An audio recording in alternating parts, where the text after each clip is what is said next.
Okay, it's 2 o'clock, and our first committee meeting of the day is the Rules Committee.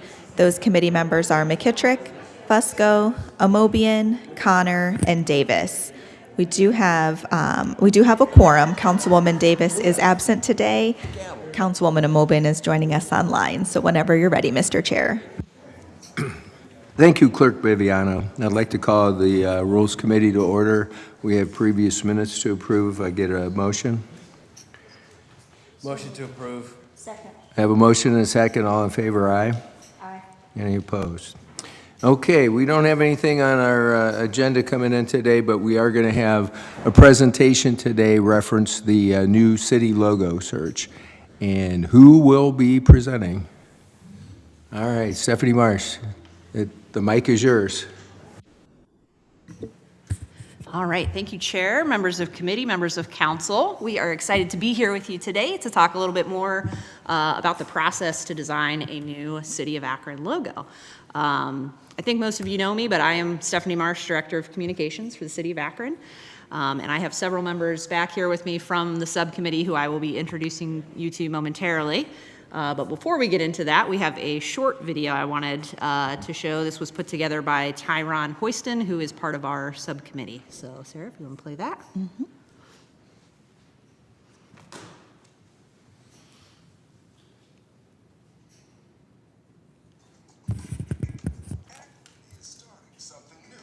For nearly 200 years, Akron has used different logos to tell its story. From the City of Opportunity in the early 1900s to the Centennial Mark in 1925. The first artist-designed logo came in 1965. Sam Scher's tree logo symbolized growth and life. In 2009, local artist Nick Betro designed the city seal, honoring our All-America City wins. Then, in 2023, Akronite Jake Bell introduced the Rubber Worker logo, paying tribute to our working class roots. But here's the thing. Akron has never had a logo chosen in collaboration with its people. Until now. Mayor Shamus Malik promised a community-first process to help us decide on a new logo. So, share your thoughts. Take the survey and tell us what you want to see. Help us shape Akron's next chapter. All right, thanks, Sarah. So that gives you a little bit of background about just some of the images and logos that have been used throughout the city's history. And it goes a little bit into the why now of looking for a new logo. Just to kind of expand on that a little bit, obviously this is our bicentennial year. This is our 200th birthday, and so just naturally that gives us an opportunity to kind of look back and reflect on where we've been and where we're going next. And so you know, one of the things that when Mayor was campaigning, people asked him a lot about the Rubber Worker logo and if there would be an effort to replace that. And at the time, he made a commitment that we would have a community engagement effort to really decide together with the residents of Akron what symbol best represents the city of Akron. And so that's what we've been tasked with. That's what we're doing as a subcommittee. And so I would like to invite members of our subcommittee. I don't know, Sarah, is it best if they just come up here to just introduce themselves quickly?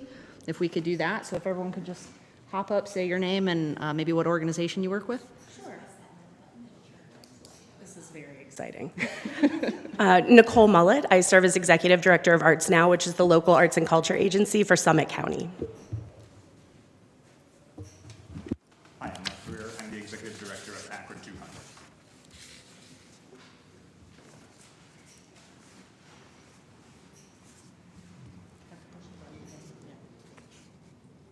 Hi everyone, my name is Megan DeLong.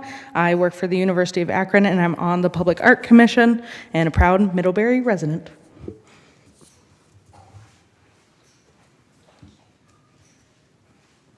Greetings, my name is Summer Hall. I am the Cultural Engagement Coordinator for the City of Akron, and I also am the Public Arts Liaison. I think that's everybody who could join us today, so I'm just going to read the rest of the list so you know who else is on this subcommittee. So Dara Harper, who's owner and creative director of Art Only Boutique. Greg Mervis, who is president and CEO of Akron Summit Convention and Visitors Bureau. Za Nguyen, who is lead community health worker for Asian Services in Action, so Asia Inc. Jessica Travis is a member of the Akron Public Art Commission and founder of Inspiring Canvases in Assuage Her. Caitlin Martin, who is a student at the University of Akron Myers School of Art, and then Tyron Hoyston, who is founder of Video 306 and the person who put together that lovely video for us. So there's 11 members of the subcommittee who have kind of been brought together from all different places. So obviously there's a couple of us who work for the city of Akron, there's a couple people from the Public Art Commission and just from different arts sectors across the city. We have some younger folks and otherwise, so we tried to have a good group of people to represent the city of Akron as we're kind of putting this process together. So that's kind of where we started, and then what we've done so far, obviously we've launched a survey. So we put out a press release just a couple weeks ago. It's a very short survey, it's just 6 questions long. If you go to akronohio.gov/logo, you can take that survey, you can share it with your residents. Basically just ask for kind of a foundational level of, when you think of the city of Akron, what do you think of? What colors would you like to see on an image? We put a list together of 10 different words and said if you could pick 3 that represent the city of Akron, which 3 would you choose?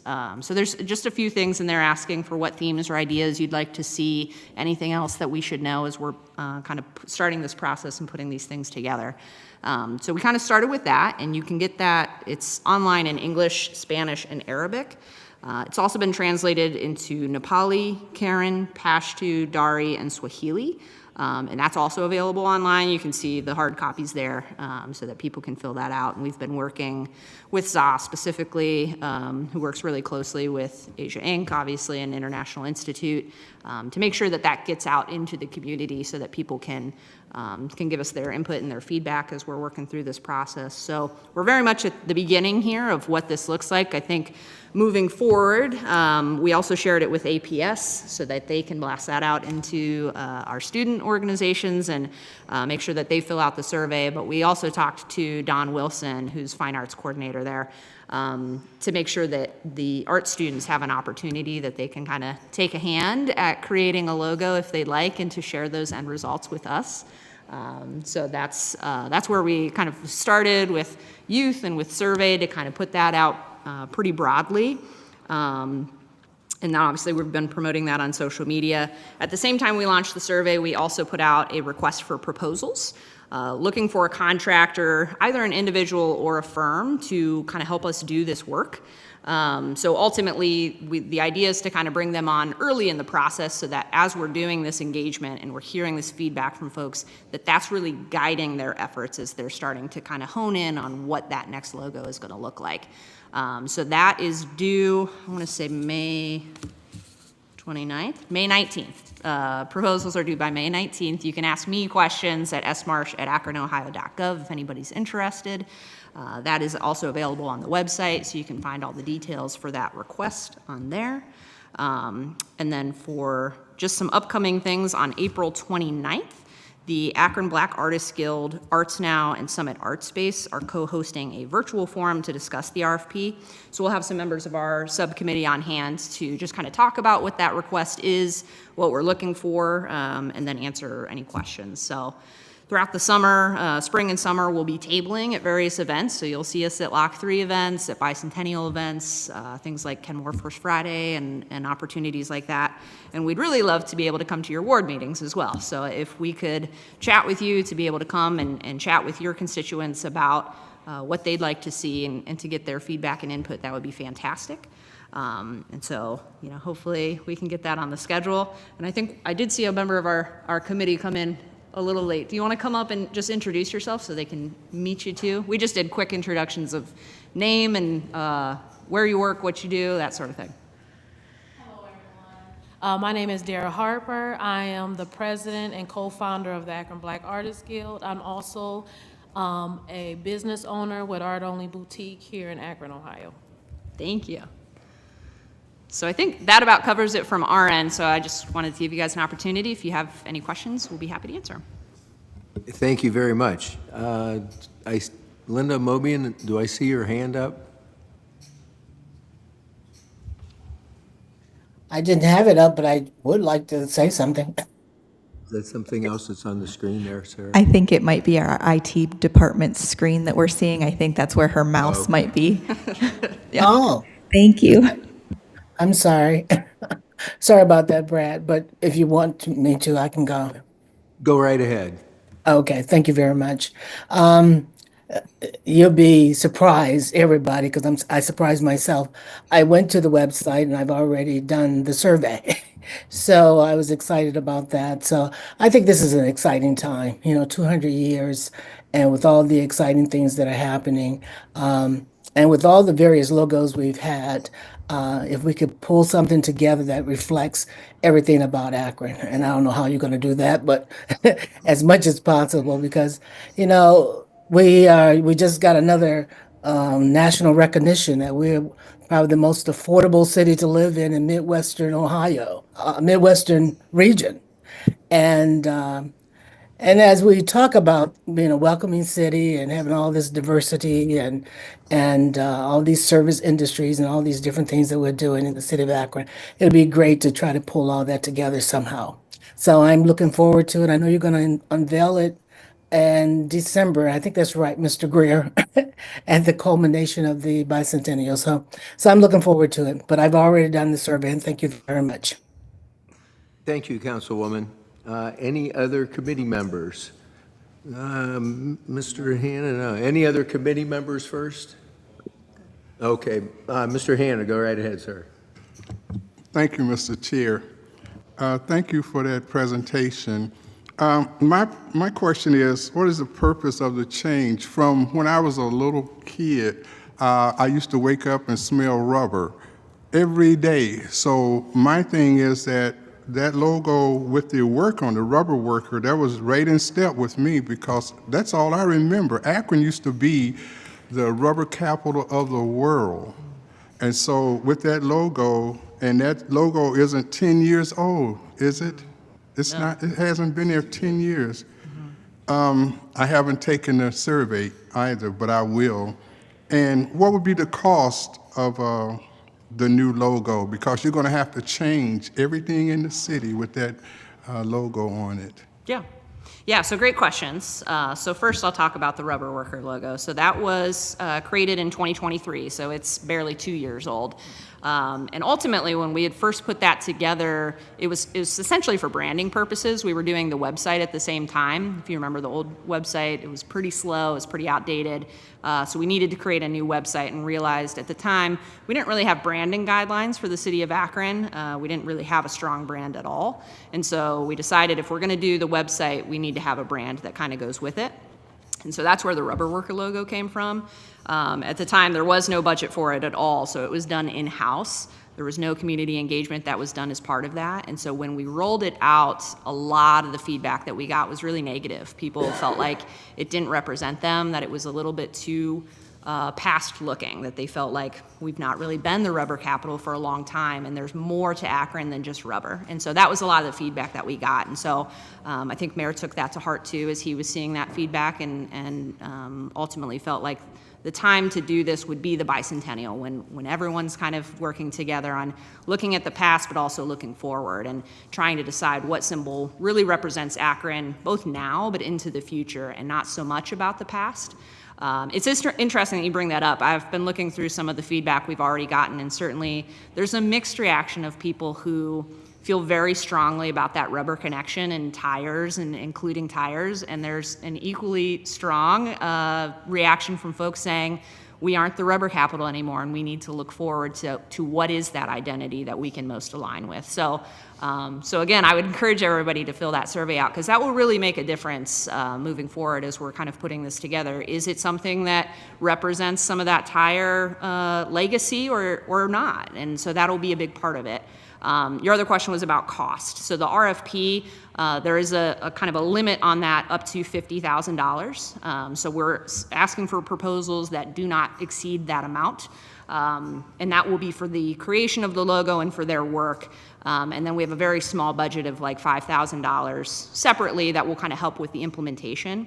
When we rolled out the rubber worker logo, again, there was no budget. So it essentially, for the online branding, we were able to do that pretty immediately with no money associated with it. And then as for example, like the trash cans. Like as we needed new trash cans, they would start to order them with the new rubber worker logo on there. But if you drive around Akron, you'll see that that has the city seal on there. Some of them have even the older city seal on there. So really, we don't go out and like replace everything all at once. It's through as things age out and we need to order new ones, we'll put the new image on there. So that's how that works.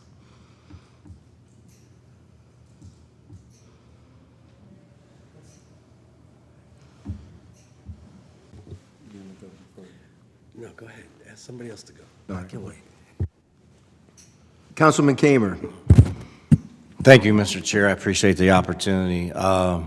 Thank you for coming down and giving us a presentation on this. I do have the same kind of questions my colleague does, Mr. Hanna.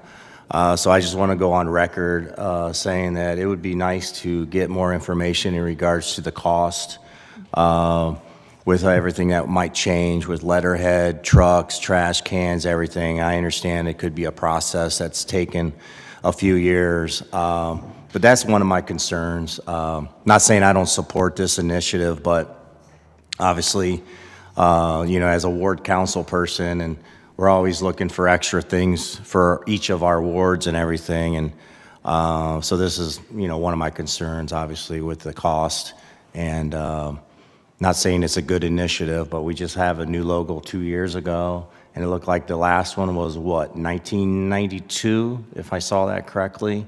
Or I could be wrong. 2009. 2009, all right, I apologize, thank you. So yeah, if you can, eventually, it would be nice for us council members to get some of those numbers. I appreciate it, thanks. Yeah, no, absolutely. I think that's a great question. I think we can look at kind of what that did after we kind of rolled out the last one of the implementation of what that looked like, especially looking at cost that would have been extra on, we always have to replace trash cans, so that's going to be a cost. Was there anything that we were spending more to replace it early or something like that? So I can absolutely pull that information for you, sure. Thanks, Councilman. Councilman Fusco. Yeah, thanks. Thank you for coming in, and all of the guests that we have here this afternoon. Thank you for coming. Appreciate that. The question, though, is what's the difference? You'd mentioned seal. There's a seal and a logo, two different things. Yeah. Can you explain to us what that is? Yeah. The differences? So the seal is still the city seal. So if you'll notice on like legislation, for example, is an example where we still use that city seal, which is really kind of the more official city version. The logo we kind of developed, the rubber worker logo I'm speaking of, for branding purposes, like for digital branding. And so that's what you'll see when we put out a flyer, anything on our social media pages, you'll see that logo used. It's used on different graphics and things like that. So it kind of differentiated it a little bit in like our branding guidelines for the logo versus kind of more the official purpose of the city seal. And so the seal, actually, we've had some conversations because, as you all have probably heard, we're going for the All-America City Award again this year. And so if we were to get that, right now we have the 3 years that we've gotten the award are on the seal. So it may be something that we will want to update that city seal with hopefully 2025 on there if we win the award this summer. But again, that's kind of more for the official purposes, which you'll see on like the actual documentation and things like that. Whereas the logo is more of, the idea is it's kind of a shared identity, right? And the impact of that can be creating this civic pride moment of, we all know that symbols have power to them, right? And so if we can have something that's got a lot of buy-in and a lot of collaboration to it, the seal is great for official purposes, but something that really feels community-led and community-driven can be impactful, I think. Thank you. Could you provide for us the names of everyone, their addresses, and their ages? Yes, absolutely. Thank you. Thanks, Councilman. Any other committee members or council members? Okay, I don't see anybody else. If anybody has any other questions that come to mind, okay, if they just forward to you then, as you stated, Stephanie? Yep, absolutely. Okay, all right, very good. Thanks so much for coming on, everybody coming in. If we have nothing else to come before rules today, we will be adjourned. Thank you. Thanks. Our next committee today is the Public Service Committee. Those committee members are Kamer, McKittrick, DeShazier, Bolden, and Lombardo. We do have all committee members present whenever you're ready, Mr. Chair. Sarah, like 1 minute, if that's okay? Sure.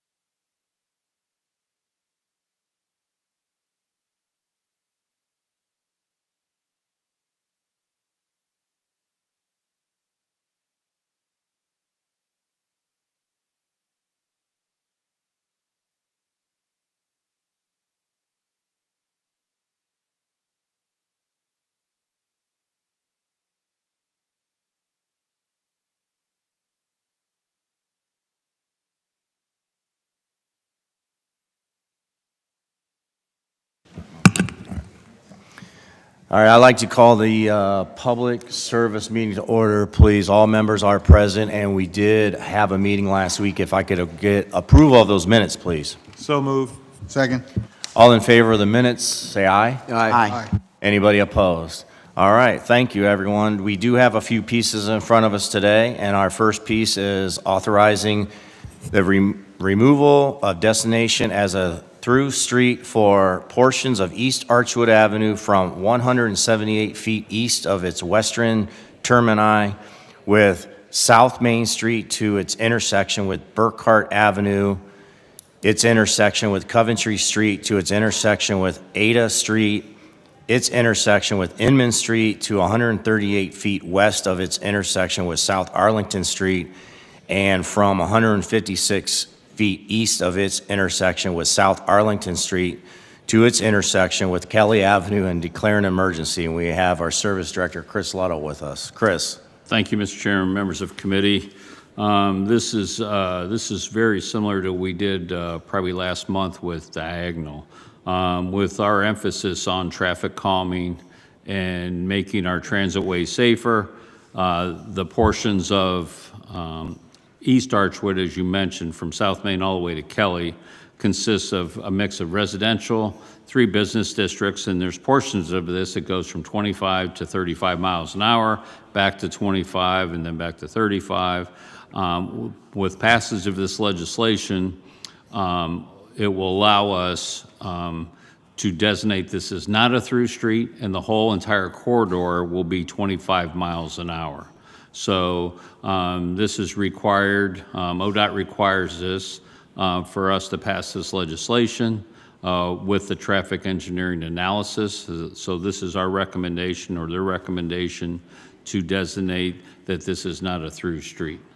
The money that's in there, I think it's $500, that basically will fund all the new signage that we will put up through the corridor. All right, thank you, Mr. Luttle. I appreciate it. Obviously, a lot of this is in Ward 7, and I really support this, especially when Archwood is a street that I get over the years a lot of phone calls about speeding. Actually, I do have one of those solar panel, 2 of those solar panel signs on Archwood Avenue, so I really appreciate this piece of legislation. Any committee members have any questions or comments for Mr. Luttle? Any other council members in chambers or online with us? All right, with that, Chris, consent okay on this one? All right, committee? So moved. Thank you. Second. I have a motion and a second for consent. All in favor? Aye. Anybody opposed? All right, thank you. We'll put that on the consent agenda. Our second piece, number 3, authorizing the Director of Public Service or his designee to enter into contract or contracts after publicly advertising for bids for the repair of in-ground service pits at the motor equipment facility and declare an emergency. Chris. Thank you, Mr. Chairman, members of committee. This legislation will allow us to rebuild the in-ground pits at our triplet facility. These pits are used by our mechanics almost every day. This is the 5 and 10 ton Even we have a 15-ton dump truck. When we go in there and change fluids to work on these, we do not have to put these on lifts. So the mechanics walk down into these pits, and then they were able to access the undercarriage of these vehicles. These pits were originally installed in 1973. The metal framing is rotting out. It's deteriorated past its useful life. So this will allow us to rebuild those pits, remake all the concrete repairs needed to make them more into compliance, and also replace all that metal framing. All right, thank you, Chris. Where are we at with the process of this? I mean, is this something that is like an emergency that we should like move forward as quick as we can? Or Well, we're going to bid it, sir. Okay. So, I mean, we have time. Once we bid it, then we'll move forward. So consent's fine. Okay, thanks. Committee members, any questions or comments? Any other council members with us? All right, Chris is okay with consent agenda. Can I get a motion? Motion for consent. Second. Motion is second for consent. All in favor? Aye. Anybody opposed? All right, thank you, Chris. Moving on to our next piece, authorizing the Director of Public Service or his designee to enter into a lease agreement or agreements with Premier Truck Sales and Rental, Inc. for the lease of two 11-yard Packer trucks over a 36-month period and declare an emergency. Chris. Thank you, Mr. Chairman, members of committee. This is similar to the other lease we did for our large fleet of sanitation and recycle trucks. These two trucks we would like to lease are just 11-yard bulk pickup. These are the ones that go out every day, Monday through Friday, and pick up the bulk pickup from our residents. Whether it's an appliance or it's a bulk pickup, these are rear loaders with the compactors. So we are replacing a 2013 and a 2014 truck with this lease. The existing lease we brought to you recently has been working out very well. They seem right now. We wanted to take our time before we did these also, but so far everything's been working out great with those leases. So there again, we use these every day, plus we can use these for festivals. And being only 11 yards, they're half the size of our full-size trucks. They're able to get down alleys and get down these small areas a lot easier than the big truck, especially when we have to back up. All right, thank you, Chris. Committee members, any questions or comments for Mr. Luddle? Any other council members with us today? All right, is consent okay? Yes. Can I get a motion for consent, please? So moved. Second. All in favor of consent, say aye. Aye. Anybody opposed? All right, well, thank you. Moving on to the next piece, authorizing the mayor or his designee to file applications and enter an agreement or agreements with water supply revolving loan account and the Ohio Environmental Protection Agency and the Ohio Water Development Authority for planning, design, and/or construction of the Water Main Replacement Program 2024 and declare an emergency. Mr. Luddle. Thank you, Mr. Chairman, members of committee. This legislation will allow us to apply for low-interest loans through Ohio EPA or the Water Supply Revolving Loan Account. This legislation before you is directly related to the legislation this council passed back in December. Back in December, we brought you legislation to allow us to our annual water main replacement program. So in that project, we're bidding, it's just under 20,000 linear feet from 6-inch on up of our water main that we'll be replacing. Well, this piece of legislation will allow us to go out and get that loan. Right now, we're applying for a 30-year loan. The current interest rate is 3.22% over those 30 years. So the loan amount is still low interest, but it has kind of ticked up there a little bit in the last couple of years. We were getting some for just under 2%. So, but this is still for 30 years. We still feel like this is a good interest rate. Thank you, Mr. Luddle. Committee members, any questions or comments? Any other council members with us today? All right. Is consent okay, Chris? Yes. Motion for consent? So moved. Second. Thank you. All in favor of consent, say aye. Aye. Anybody opposed? All right, thank you. Sarah, can you read in number 6? I want to make sure I have it all wrote down for me. It's kind of short. Sure. unless it is. Item number 6 is a resolution declaring it necessary to improve North Main Street between the termini of Martin Luther King Boulevard and the northern corporate limit by resurfacing, constructing and reconstructing curbs, concrete sidewalks, driveway approaches, water service connections, and water mains, installing roof drain pipes and planting trees, and declaring an emergency. Thank you, Sarah. I appreciate that. Chris? Thank you, Mr. Chairman, members of committee. This legislation is we call a resolution of necessity to improve North Main Street. As you know, this has been talked about for a while now, but we have had conversations over the last several years about applying for these safety monies to build this project. This project started out, I don't know, 4 or 5 years ago, probably at about a $45 million clip. We went after a big federal grant to improve North Main, to add a roundabout on the north end by the Akaga Falls line. There was also to put in protected bike lanes. We did not get that funding. So this project, with the funding we got, we built this around a total project of about $18 million. So what this legislation today before you all is, when we say resolution of necessity, it allows us to send the affected property owners an estimate of what their improvements will be for the assessment. That's all it is. I mean, out of the $18 million, the assessments for all the property owners is just about $300,000. So it's under 3% of the total project. So the process works. Passing of this legislation will allow us to send those notices by registered mail. If they fail to sign for the mail, if they don't get the mail, then we do it again. If we still don't contact them, then we advertise in the newspaper. They will have time to, we will schedule a hearing. If they want to come in and what we call object to their assessment cost, we will have a hearing in these chambers. We will hear it. Once we have that hearing, the board, Assessment Equalization Board we call it, will hear their objections.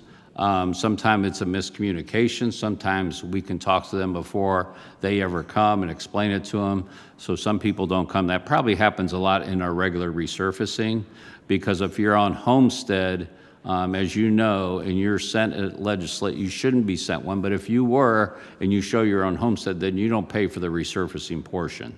So to give you an example, what will happen is that process takes about 6 to 8 weeks. Then we will bring another piece of legislation before this council, and we call that the notice to proceed. So we send the notices, they come back in, and we have that hearing. After the hearing, we bring a piece to you. It's called the notice to proceed. At that point, we proceed with the project. We have bid the project. We had 4 bidders bid on the project, so we have a low bidder. We used all the ODOT standards when we bid that, went through that form. So the way it works now for this legislation and assessments, the way it works is, currently out there on North Main, we talk to Enbridge, which is the old Dominion, and says, do you have North Main programmed for a gas replacement? As you know, all over the city, they're replacing gas line. And it was in their program, but not this year. But it would not have made sense to improve this street, do this improvement, and then come in 5 years or 3 years and do the gas main. So currently, they're actually starting today, I believe, of putting a new gas line in. That is not part of this legislation. That's separate and above. Then the first thing will happen, we will not start work on this project because of our OPWC funding until after July 1. When that happens, the water main will go in first, and then the major improvements to the roadway, the road surfacing, the curb, the sidewalks, all the street lighting, that won't be done till next year. This project will go into 2027.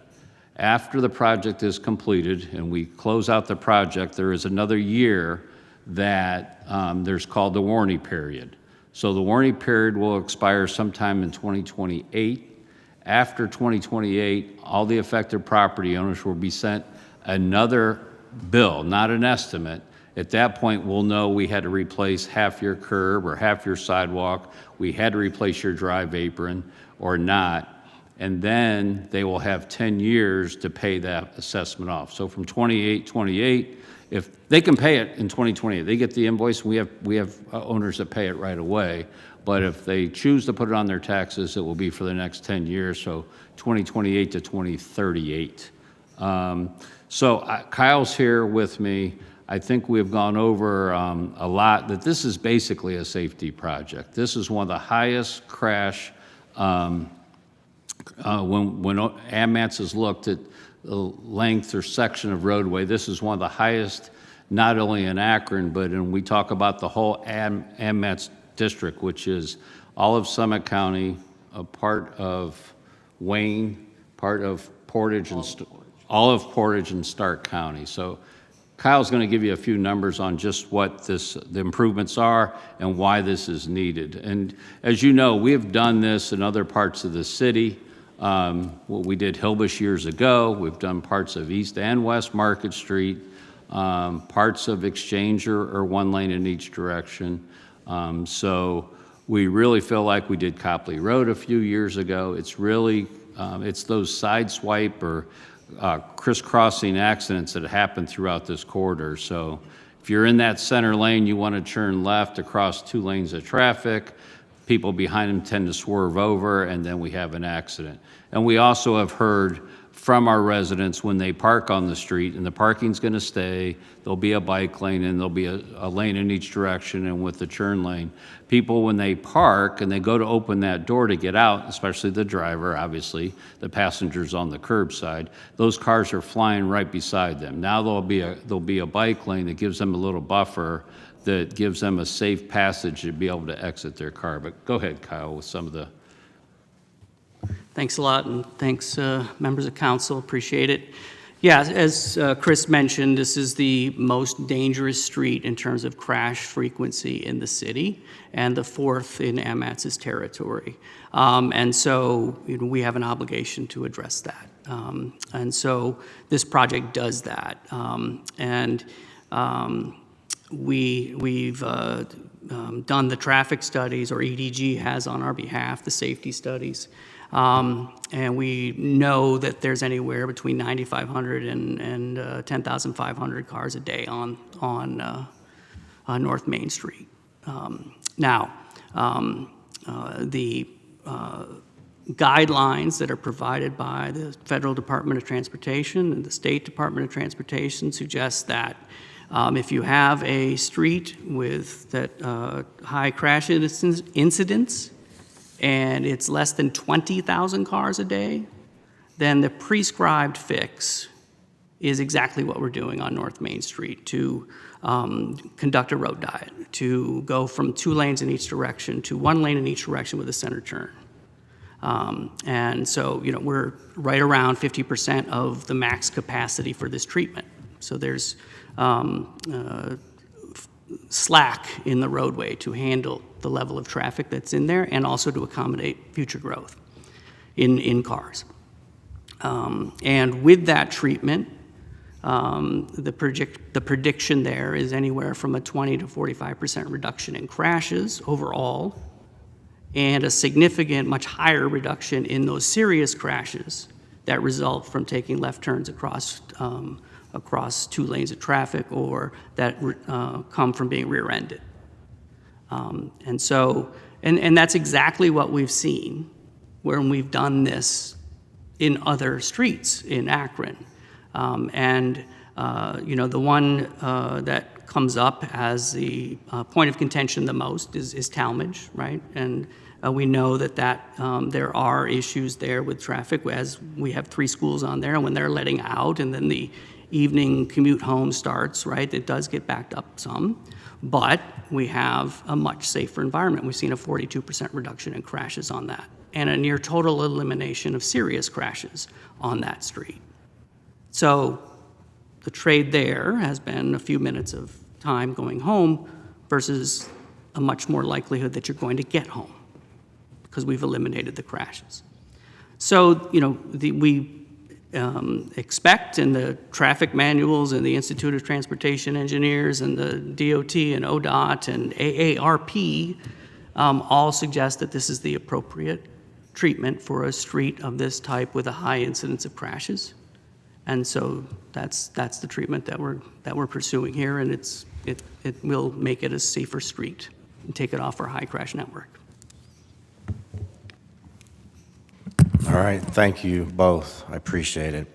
All right, we'll move on to questions from the committee, and I see Councilman Lombardo. Do you want to go first? I can. Sure. Thank Call you. on you. I know this is in your ward. It is. And thank you, Chairman Kamer. And I guess that's the way I'd like to start off is that, yes, it's in the ward, but I don't, outside of the Ward 2 businesses that are lining North Main Street, particularly in between the Y Bridge and Caldwell Falls Avenue, I stand with them. So it's happening in Ward 2, but the way I look at it is it's an Akron project. We'll be voting on, eventually, this is how we want Akron to look like, or is it not? The road diet, I get everything you said, Kyle and Mr. Luddle, as far as I'm all for safety, of course. Why wouldn't I want people to get home or where they're going to be, in a safe manner? I just expressed some concerns, privately, publicly, about my concerns for the road diet. And that is that I just think that, if speeding and crashes are our problem, I think we can fix that through monitoring by our Akron Police Department. I know, we don't see that as much on our Akron roads, but there's certain stigmas that come with traveling around the city, because I've seen it in other cities, that I think people would pay attention to, whether it's the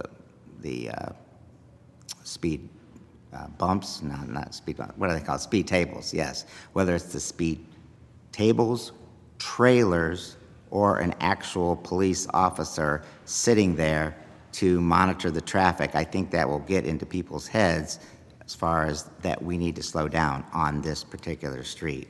So that's one remedy I'm looking at. The other problem I have with this is that I feel that in all cases of traveling, wherever we go, in the city or in the state, if we know a potential backup that is going to happen, I feel people are going to be cutting through the neighborhood streets, and that's exactly what they are, streets in a neighborhood where there's, residents out, whether it's kids, adults, whatever. And the cut-through streets, East York Street off of Main, whether it's Dayton Street that runs the whole length of Main Street and North Howard Street, all residential areas that I feel people will be cutting through a lot, increasing their vehicle activity, and hopefully it's at a safer speed, but I just see that happening. And the other is with Route 8 Expressway. As we know, we've got that bridge going to be replaced, and I think that's, we'll probably be 4 or 5 years into that. So, like I've said before, coming from Caldwell Falls or Stowe or Hudson or Cleveland, traveling Route 8 south, I believe, if there's congestion on Route 8, your GPS would be saying, hey, get off at East Caldwell Falls Avenue, get off at East Talmadge Avenue, and then, turn right and you can get to Main Street. But there again could be some congestion at various times of the day. I know this road diet would work. I can't say Sunday mornings, I guess I can, or, maybe a Wednesday night, but I just know that there's certain times of the day, like you mentioned even too, Mr. Julian, as far as the maybe morning commute or lunch hour or after school commute or after work commute. I know that there could be congestion, and I just feel like I just don't want to make people as frustrated traveling through our city, because I want them to enjoy our city in all aspects. again, coming from other parts of town into downtown, Main Street is that corridor, one of them, to get you there. Whether you're going to a Rubber Ducks game, wherever, Civic. So I just want them to be able to enjoy that experience. I just, again, I'm stand behind some of the, I know we had a lot of community engagements. I know there's probably been as much for as been against it. Whether you want to announce the vote of that last public engagement, that's fine. But I just feel that we could do this with Akron Police monitoring the situation, and I appreciate all the designs that went into all this, but it's most likely going to be my vote for this, to stand behind the residents that I've talked to, and before we proceed. So those are just some of my comments. Right now, I don't want to hog the whole session in case anybody else wants to chime in. Thank you. Thank you, Councilman. Appreciate that. Councilman Hanna? Thank you, Mr. Chair. Just for the record, part of that corridor is in Ward 5. I don't know how they cut it up. They cut it up before I got here, but just for the record, I've talked to some of the residents in that ward, and we're talking about saving lives and reducing accidents, and we're strapped for funds now, so we're not going to be able to keep, my colleagues want Akron Police to monitor that area. Well, we're not going to be able to keep a policeman up there 24/7.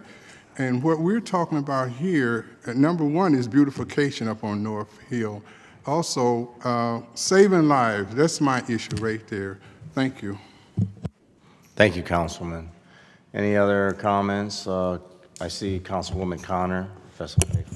I just want to add, each of us in our wards and our neighborhoods and throughout the city have gone through these road diets. West Akron's done it, West Market. We did the one on East Market a while back. And it's difficult at first. People are upset about it. But, in the years that we've been here, at least the years I've been here, the number one complaint has been speeding. Number one, by far, without a doubt. People ask us all the time, when are you going to do something about speeding? And now is the time to do something about speeding. Yes, it gets congested at certain times. Leave your house a few minutes earlier. It will be okay. Thank you, Councilwoman. Councilman Fusco? I'll pass. You'll pass? Okay. Any other questions or comments? Oh, go ahead, Councilman. No, you good? I was just going to, you're looking for motions. I was just going to take a motion for time. Okay. So I have a motion for time. Mr. Chair. Oh, yes. Sorry, I Councilwoman. Thank you, Mr. Chair. I couldn't find the hand raised fast enough. I'm sorry about that. Just as the committee members have spoken, I've had similar experience because I think I've driven on many of these streets: Copley Road, Kenmore Boulevard, Canton Road, you name a few. And I told Mr. Lutter when I was talking with him one day that it looks like a lot of wasted space on the side with some of these parking spaces in the middle of the road or whatever. But if it's going to reduce the speeding for people, and I know Mr. Lutter told me, Linda, we can't control people doing stupid things, because I've been on Copley Road when folks have zipped around, used that center lane to zip around you and dart through the neighborhood. The only thing I wish is that if we had money to implement these speed bumps on these streets at the same time or close to, that certainly would cut down on a lot of that, darting through neighborhood streets. But I do agree with most of the council members that if this is going to reduce speeding, and it sounds like you've done all the research and telling us that this is going to do that, we certainly have a duty to do that. And again, we voted for this years ago, and now we're implementing it throughout the city. So it's just a matter of completing that project. So thank you, Mr. Lutto and Mr. Cowell and the rest of you that are doing the work. I know it's difficult, but it's something that we need to do. Thank you. Thank you, Councilwoman. Councilman Fusco. I just want to say one thing, and that is that Sharon Connor and I appreciate the fact that you had the public meeting. Sharon Connor and I on East Market Street, it took us months to get the planning department, and I'm glad you're actively involved, as a previous administration did not. We had to work just to get the public meeting, and we walked up and down East Market Street to invite people, but it took us several months just to get the meeting. And now I'm very happy and pleased to see that we're asking the public and making sure that they're aware of what to expect, what's going on. It's the process that I'm talking about, because a couple years ago it wasn't like this. And I'm just glad that we're actively involved and we're notifying the public, getting their input, and having these meetings. It's very helpful. So I just want to kudos to you. Thank you. Thank you, Councilman. I'm coming back to Councilman Lombardo. Thank you, sir.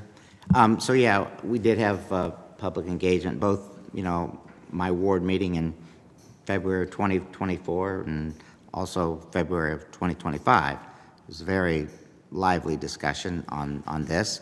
But I guess I'd ask Mr. Julian, can you enlighten us a little bit on the last public engagement at the North Hill Library?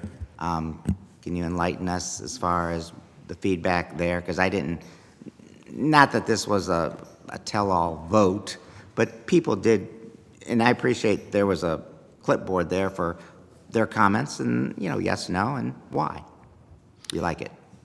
So we did ask for people to provide comments, in particular as a way to sort of check ourselves to make sure that folks knew why this was going to be a safety project and why it was going to make North Main Street safer. We have not, the EDG was processing those on our behalf, our consultant, and they have not completed that processing yet, but the sort of preliminary indication was that that the folks in attendance, heavily weighted towards being in favor of the project. But I have not gone through the comments yet, and I don't think you guys haven't received them yet, right? Yeah. No, we haven't. I can tell you this, we had 121 people sign in, and over 80%, you looked at the comments, positive or negative, without really dwelling into it, 80% were positive out of the 121 people that came and signed in.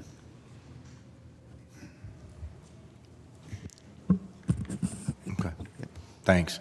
I know you made a motion, but I always ask Chris. Chris, what's the Public Service Director looking at for this piece, real quick, before we vote? Well, we would like to put this on consent, sir, because of our timing with ODOT and getting a lockdown date for the funding. I mean, we have received, $10 million of funding. More than half of that is all tied to safety. There's lockdown dates. They have to go out and secure these funds, just like if we were building a project. Mm-hmm. So that timing is coming up, and we would, put it on consent, and then if it could pass next week, we could award the contract and we could move on with ODOT. All right, thank you for that. So we currently have a motion for time from Councilman Lombardo. You still with that, correct? Yes. Okay. Do we have a second for time? Okay. Do I have another motion? Motion for consent? I have a motion for consent. Do I have a second? Second. All right, I have a motion and a second for consent agenda. All in favor of consent, say aye. Aye. Anybody opposed? Nay. All right, roll call, Sarah, just for the record. Kamer, Aye. McKittrick, Aye. DeShazier, Aye. Bolden, Aye. Lombardo. Nay. The motion for consent passes 4-1. All right, thank you. All right, moving on to our final piece is a resolution declaring April 25th, 2025 as Arbor Day and April 28th through May 2nd, 2025 as Arbor Week in the city of Akron, and declaring emergency. And I do know my colleague, Vice President Councilman Fusco, is co-sponsor on this, so I'll turn it over to him if he's got any comments. Yeah, just briefly that what we're trying to do is educate the public about the value of trees in our communities. And what I'd like to say is that this Friday at 5 o'clock at Joy Park, I know the mayor's going to plant a tree at Joy Park at 5 o'clock. Everyone is welcome. Please stop by.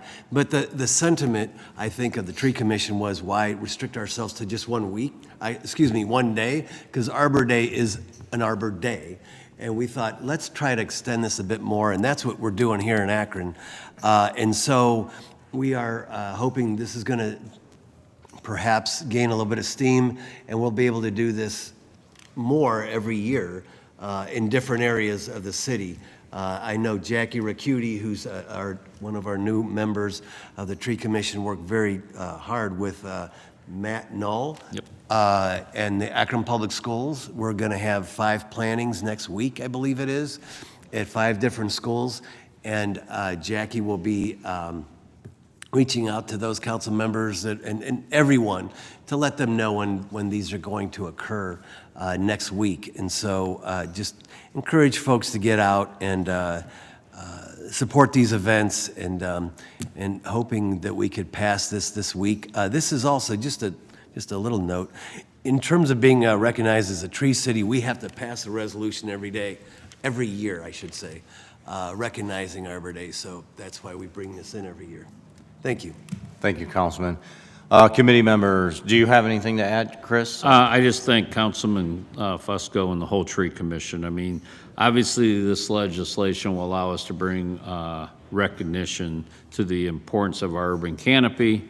And, April 28th through May 2nd is going to be our designation of Arbor Week instead of just Arbor Day. So this is an annual event. We're going to have a tree planting, as he said, on Joy Park Friday evening at 5 o'clock. This fulfills our requirement, as he said, to become a tree city designation, which we have gotten for the last 26 years. We're very proud of that. And obviously, some of the benefits of our urban canopy, it's the heat island effect. It's increases energy consumption during the summer months, our stormwater mitigation, and the economic development it brings to the neighborhood when we have more trees. So those are just a few, but I want to thank him for bringing this in and all of council. With the timing starting next Monday, if we could suspend the rules, that would be my preference, sir. But I just wanted to add that. Okay, sure. Thank you. Councilman McKittrick. Thanks, Mr. Chair. I'd just like to request that my name be added to this as well, please. Sarah, please. All right, with that, if there's no other questions or comments, recommendation for committee? Motion for suspension of the rules with a favorable report. Second. All right, I have a motion and a second for suspension of the rules. All in favor? Aye. Anybody opposed? All right, we'll suspend the rules on that this evening, and that is it for public service. Thank you. We are adjourned.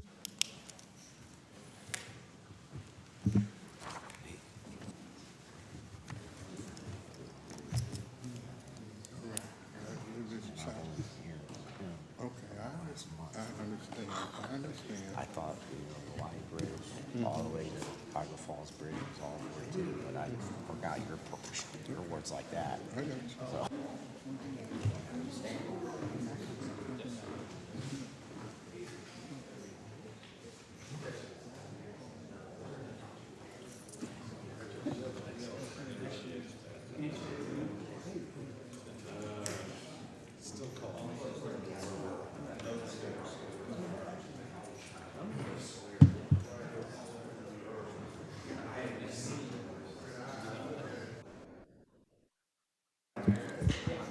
Okay, we're ready to begin the Public Safety Committee. Those committee members are McKittrick, Kamer, Lombardo, Hanna, and Davis.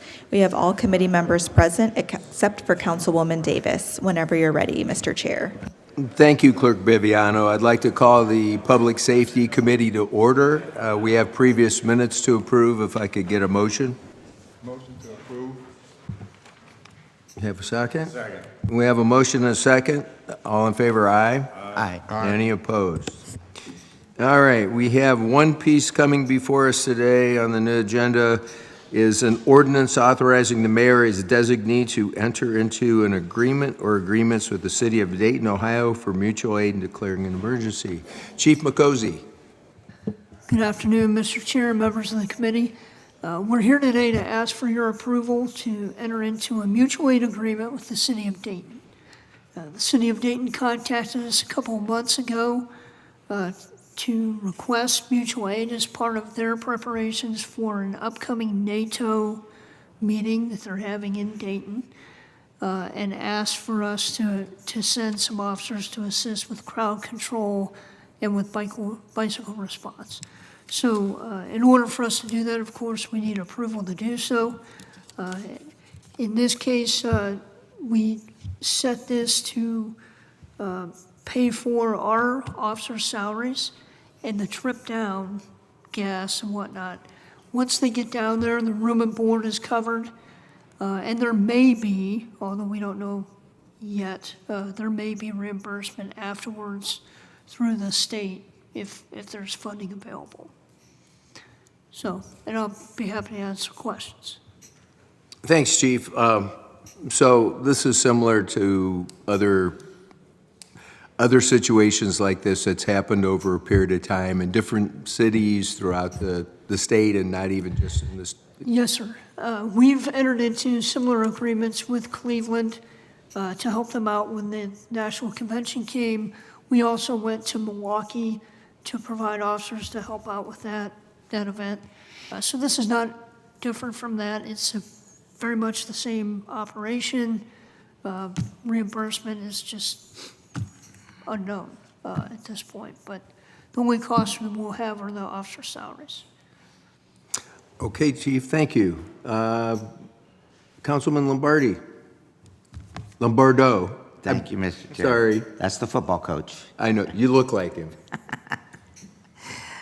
I'm the band leader, grandson. We'll get to that later. Anyhow, so let's put the shoe on the other foot. Has the city of Akron requested, We have not requested aid from other agencies recently. We did 4 or 5 years ago. We had Summit County Sheriff and some other sheriff's agencies, as well as other police departments, that volunteered to help us through a mutual aid agreement. So it's the same kind of a relationship. Across the state of Ohio, these relationships are set up. Right. Mutual aid, when we call, will you help, and vice versa. Yeah, and vice versa. That was the point. Yes. Whatever our situations were in the past, we've called for mutual aid from other. Certainly, and we've gotten it. Yes, and we got it. That's the point. Okay, thank you. Councilman Hanna? Thank you, Mr. Chair. Do you have any idea of how many officers would be sent from Akron to Dayton? At this point, we're only planning on 8 to 10, 8 to 12. That hasn't been nailed down yet exactly how many, but it's in that range. So we're not talking about sending 24 officers, 100 officers. It's only going to be about 8 or 10 to go down and just give a little bit of assistance. Councilman Kamer? No, that was my question. Oh, sorry, sir. Any other questions from any council members or committee members? Okay. Consent agenda okay for this? Consent would be fine, sir. Okay. Could we get a motion for consent? Motion for consent. Second. We have a motion and a second for consent. All in favor? Aye. Aye. Any opposed? Okay, we'll get that out on consent tonight. Thank you, sir. Thank you, Chief. We have nothing further to come before public safety. We will be adjourned. Thank you.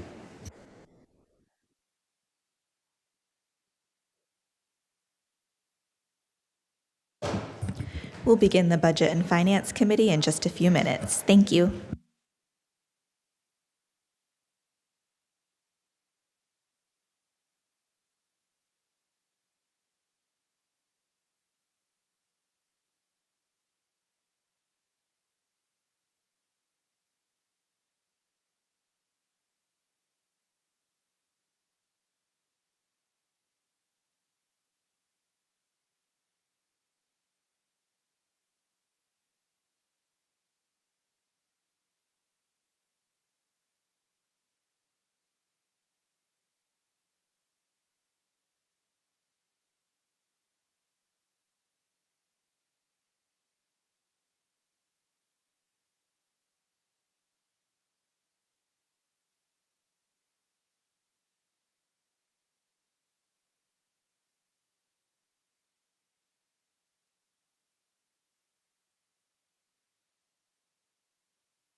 Hi. Okay, we're ready to begin the Budget and Finance Committee. Those committee members are Lombardo, Amobian, Fusco, Boyes, and Bolden. We have all committee members present except for Councilman Bolden. Whenever you're ready, Mr. Chair. He disappeared. Okay, so I'd like to first start off the Budget and Finance Committee with an approval of the minutes from last week. So moved. Second. All right, all in favor? Aye. Aye. Any opposed? Very good. Okay, today we have one piece coming before us, and that is an ordinance authorizing the mayor or his designee to enter into a contract or contracts without the formality of publicly advertising for bids with Woolpert Incorporated to provide production support and implementation services for CityWorks and declaring an emergency. Mr. Fricker is in the house. Thank you, Mr. Chairman.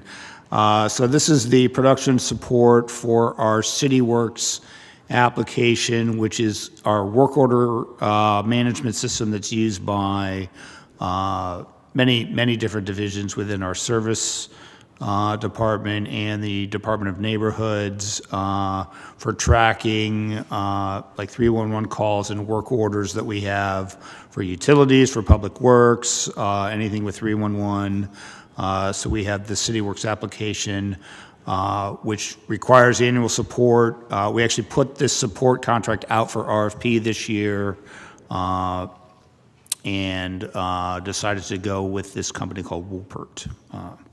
So the cost is approximately the same as last year. It's about $100,000. And you said this was the first year we're trying them? The first year with this company, we've had the CityWorks application for several years now, so we're doing a new company this year. Okay. Any questions from any committee members regarding this ordinance? And any other questions? No. It won't affect anything whatsoever? No, this is just... Or a company, just a... It's correct, yeah. So it's just, we looked at the qualifications of the companies. We liked this one.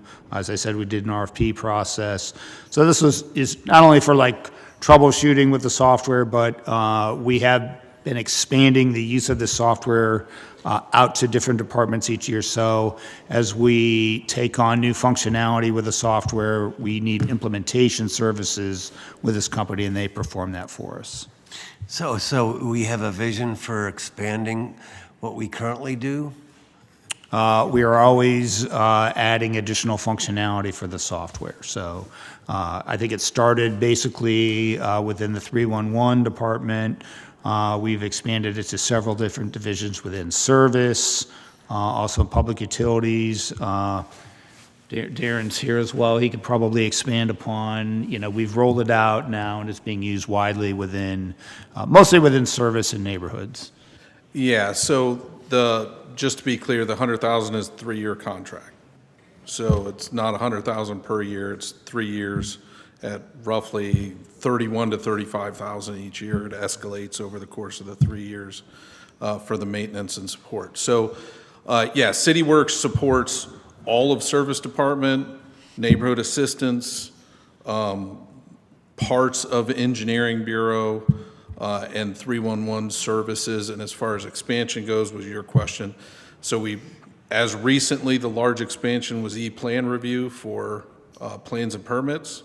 And next, our communication division, which is part of IT, will be expanding it into our fiber optics. We're also looking at housing to replace their legacy housing application for rental registries, and their mobile inspections are going into CityWorks. So that is the platform that we're building for that. In Public Works, John Malish is constantly wanting to expand the system, so we may also be doing fleet in that system this year as well. That's incredible. That's very cool. In terms of the, don't know where to start. The 311 call center, can you provide us with like an updated report? I think we got one a while back, but just in terms of like, because I know we have various categories. So, And the ones that are closed and the timing and all that? Yep. Can we get that? so, we had, at your event, we had showed you that dashboard. And now that That's we're what getting I'm your driving to. passwords and accounts and everything kind of figured out, we're going to be getting you access to that. We've expanded that for a lot more than what we had shown you, which I told you that was going to be kind of a larger, more growing expansion for transparency. So we'll be getting that in your hand. And with that, you can start to do some of those analytics that you're talking about from your ward's perspective, how many per day, how many per year, things of that nature. For the time on ticket, which I think is kind of what you're asking for. Yes. That's a little more in depth. What we might want to do is anytime you want, get with me, we'll sit down and see how we can make that data accessible to you. I think it would be very helpful for the ward folks, absolutely, without question. Second question is the housing piece. You had mentioned, I assume that's the mobile units or what have you? Yep. The iPads, I guess? iPads, yep. For lack of a better term. How are we doing on that? We currently have 2 members that are full-time using it, and they're basically our, hate the term guinea pig, but our test subjects for a month. It's almost better. Yeah, Test I guess. For a month, and after that Good. month period, we're going to have a reclamation meeting where we're going Bravo. to discuss any changes that need to be taking place. Bravo, bravo. We'll order the other and have it deployed here within, I mean, my hope would be by mid to end of May, the entire department is functional. Do we also have the capability of, in terms of expenditures, and it would be a capital budget piece, whereas we could see how much is spent in each ward over time via the capital budget? Per the work orders, there are ways to kind of do some of that. Would there be a way to do that?